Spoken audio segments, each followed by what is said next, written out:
ever sit in bed at night wondering how that terrible sound and that lightning bolt is made? Ever wonder why you got a shock from touching that doorknob or car handle? Ever wonder why your hair wants to hang onto a brush?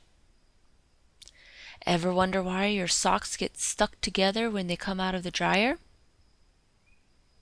Well, it's all about static electricity.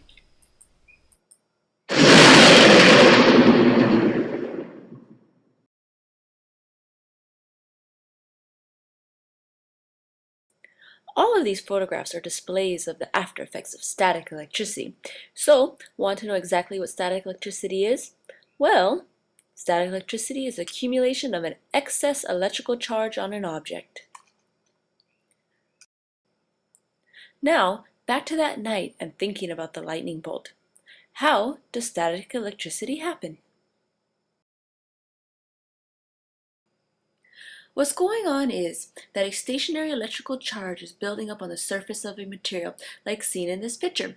When two materials rub together, one material is left with a positive charge and the other material is left with a negative charge.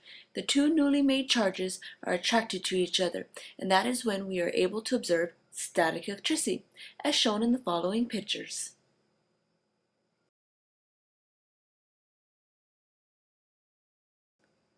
The balloon will stick to all types of walls as well. The reason for this is that the neutral object is polarizing. When a charged object gets near the uncharged one, it attracts all of the opposite charges closer to the charged object. Before we go any further, let's check out some basic information about an atom. Atoms contain particles called protons, neutrons, and electrons. Protons and electrons have a property called an electric charge. Neutrons have no electric charge. Electric charges, now pay attention because this is very important. There are two different kinds of electrical charges. Protons have a positive charge, electrons have a negative charge. For now, you don't have to worry about the neutrons because they don't have a charge, so they aren't really important to static electricity. So what's happening in most atoms? Atoms contain an equal number of protons and electrons. In this example of carbon atom, it is 6. So the positive and negative charges cancel out and the atom has no net electrical charge. Objects with no net charge are said to be neutral. Most objects and the atoms that they are made of are neutral. So back to the question, where do charges come from? In materials or atoms, if electrons equal protons, the atom will be neutral. If electrons are greater than protons, it is gaining electrons, so you'll get a negative charge. If electrons are less than protons, it is losing electrons. You will end up with a positive charge. Some materials or atoms are more willing to gain electrons, and some are more willing to lose electrons.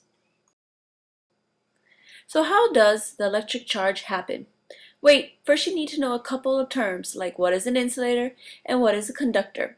Some materials called insulators hold their electrons more tightly than others. Insulators such as plastic, rubber, wood, and glass do not conduct electricity well. Depending on what it is made of, some insulators hold onto the electrons more tightly than others. Conductors allow their electrons to move freely. Conductors let go of their electrons instead of holding onto them tight. Silver, copper, and gold are excellent conductors. Okay? But remember that we just jumped from an atom to materials that are made from atoms. Okay, let's review this. The objects gaining the electrons become negatively charged. The objects losing the electrons become positively charged. This is an example of static electricity, which is the accumulation of excess charge on an object. Coming clear yet? Let's continue looking at more information about static electricity. Static electricity is accumulation of excess electrical charge on an object. Okay, got that? Now, when electrons are transferred from one object to another, the total number of electrons remain the same. This is the law of conservation of charge. Electric charged objects obey two rules. Opposite charges attract, like in picture A. Like charges repel, like in picture B and C. Another important thing that you need to know is that an electric field surrounds every electric charge and exerts a force that causes electric charges to move. Remember, this is an important thing, that static electricity. An electric field surrounds every electric charge and exerts a force that causes other electric charges to move. Hi, I'm Joanna. And I'm Steve. And this is a piece of PVC pipe. And this is a plastic cup that has a hole drilled into the bottom of it. So when I fill it with water, it leaks out of the bottom. If I charge the pipe and then bring it close to the stream of water, the water is attracted to it. That's because water molecules are polar molecules. Water molecules look a little bit like Mickey Mouse. The two hydrogen atoms are bunched up on one side of the oxygen atom. And while the molecule itself is neutral overall, it has a positive end and a negative end because of the way it's shaped. Molecules, like water, that have an asymmetrical distribution of charge are called polar molecules. Let's say the pipe has a negative electrical charge. If I bring it close to the stream of water, the water molecule flips so that the positive end is pointed towards the negatively charged pipe. Opposite charges attract, so the water is drawn towards the pipe. This is an experiment you can do for yourself at home fairly easily. All you need to do is turn on the faucet so a little bit of water comes out. And then you place a charged object near the water. Any object that'll hold a charge will do, like a comb. Or a balloon that you've rubbed on your head. Or a plastic pen.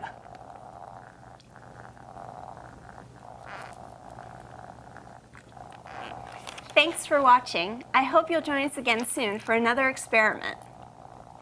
This made kind of a mess. It really did. Let's see, make this work better. But it's There just we go. water. That's true.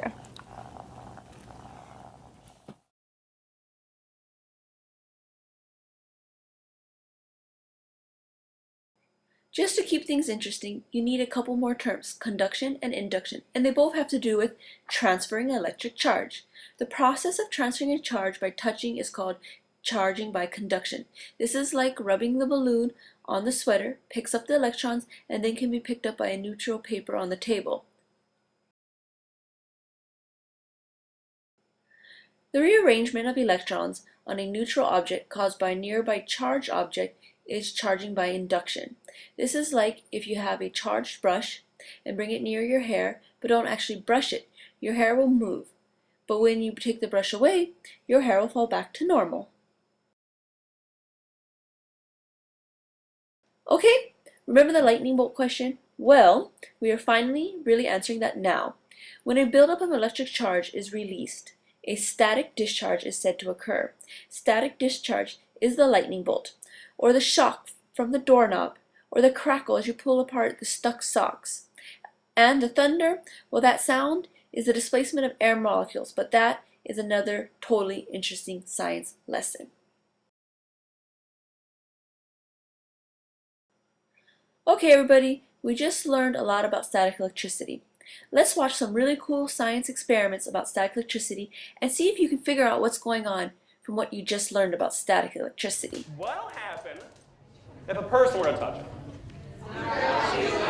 Or maybe a better question is, should a person touch it? Well, maybe yes, maybe no. Do you guys know what voltage is? What does voltage measure? It's actually a measurement of energy per charge. Do you know how many volts are in a flashlight battery? One of those D cells. 1.5. Very good. How many volts in a 9-volt battery? 9. Yeah, that's why they call it a 9-volt battery. How many volts come out of the wall? About 120. How many volts on that?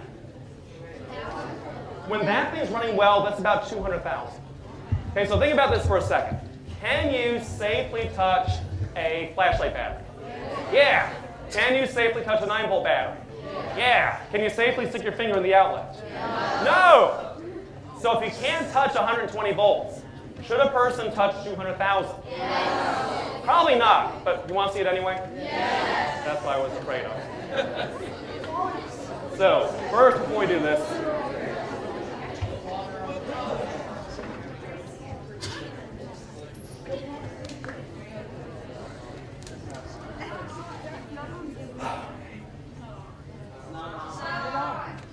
I know it's not on.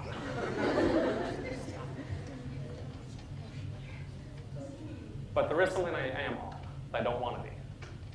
The ground. What's this? Stool made from?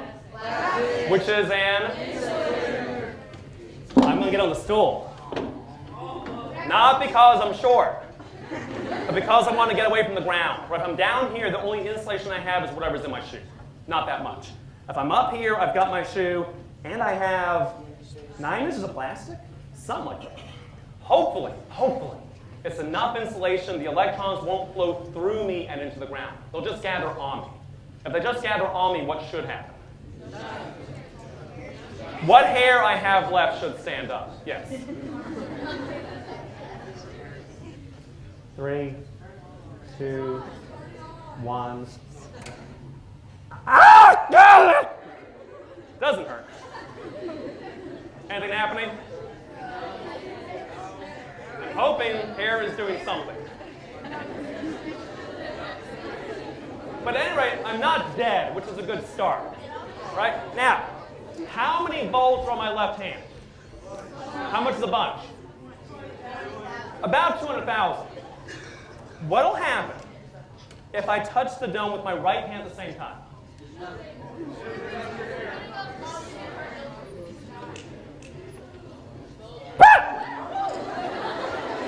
Nothing. Why does nothing happen? How many volts in my left hand? 200,000. How many volts in my right hand? 200,000. What's the difference? There's no difference. Electricity flows from high voltage down to low voltage. If it's the same voltage, it doesn't move around. It's like having a bathtub full of water. If all the water is at one level, the water stays put. Have you ever seen birds land on the power lines? They don't get killed. Same reason. Both their feet are at one voltage. They might get a little bit puffy, but they don't get killed. Now, what would happen if instead of this dome, I touch the grounding dome with my right hand? How many volts would be in my left hand? 200,000. How many volts would be in my right hand? Ground is 0. Defined as 0. What's the difference? 200,000, that's like a waterfall. Okay, the electrons will flow from a high voltage down to a low voltage. In fact, if you listen carefully when I point at the dome, what's that sound? Yeah, those are electrons flying off my finger. You'll notice, watch my hair when I point. Why does my hair go down? Yeah, if the electrons are flying off my finger, they're not on my head. They make my hair stand up. And you'll notice it also doesn't do it when I make a fist, but it does when I point. It turns out charges jump off of points easier than they jump off of rounded things. That's why these things are round, is to gather the charge. You know what a lightning rod is? What's a lightning rod? Pointy piece of metal. People think it's there to attract lightning. It's actually there to bleed charge away so lightning doesn't strike. In my pocket, I have that nail. It's like a lightning rod. If I let go of the point, if your ears are good, you can hear it whistling. If your eyes are good, you can see when I cover the point, and I let go of the point, my hair moves up and down. Don't know if you can see it, but I can feel it. I can feel it moving. It's more obvious, though, instead of pointing at the audience, if I point here. Okay, so again, why is my hair going down? I'm losing electrons. The electrons are flying off the nail to the dome. And if I get it close enough, we can actually make a little spark that we can see better if Mr. Dave turns the lights off. A little spark. Lights back on. So that little spark tells you something. For there to be a spark there, the electrons have to come from the dome through me, out the nail to that dome. If electricity is flowing through me, why am I not dead? I'm not insulated. That's the ground. I'm touching the ground. I'm not disappointed. I'm just confused. Why am I not dead? Well, I mean, if you like, I can come down here. What's my hair doing? Nothing. Where are the electrons going? threw my feet into the ground. If I get up here, I block them. So electricity was flowing through me. Why am I not dead? Again, this is not a major disappointment on my part. But why am I not dead? You know what current is? Like in a river, what does current tell you? Yeah, which way and how much. Okay, which way is the water flowing and how much water is flowing. For electricity, what does current tell you? Which way and how much. Right, is this a high current or a low current? It's low. That's why I'm not dead. There's just not that much electricity flowing through me. If this were a high current, what would happen? Yeah, I die in kind of in a gross way. Have you ever put the hot dog in the microwave? Ever forget to poke holes? What happens if you don't poke holes? It blows up, right? Because the water inside changes to steam and it needs to get out somehow. Well, if this were a high current, the same thing would happen to me. My blood would boil, and I'd blow up all over the room, which would be an experiment you only do one time. It's also why you don't stick your finger in the outlet. Okay, even though the outlet's only 120 volts, it's a high current. And it's really the current that gets you, and not really the voltage. Now then, what'll happen to my hair if I let go of the dome? Stay up, mostly. How come? I'm insulated. I'm insulated. There's nowhere for the electrons to go except from the water vapor in the air. If I want to get rid of it quickly, what do I need to do? I need to step off. And as soon as I step off, I get a shock through my foot, and the electrons lead me that way. By the way, this is how a lightning rod works. Here's your thunderstorm. You have a lightning rod. You bleed off the charge, lightning doesn't strike. Your neighbor doesn't have a lightning rod. They get fried. You're fine, they're not. You're fine, they're not. So that's a little bit about charges and electricity, and again, it's why our machine works in the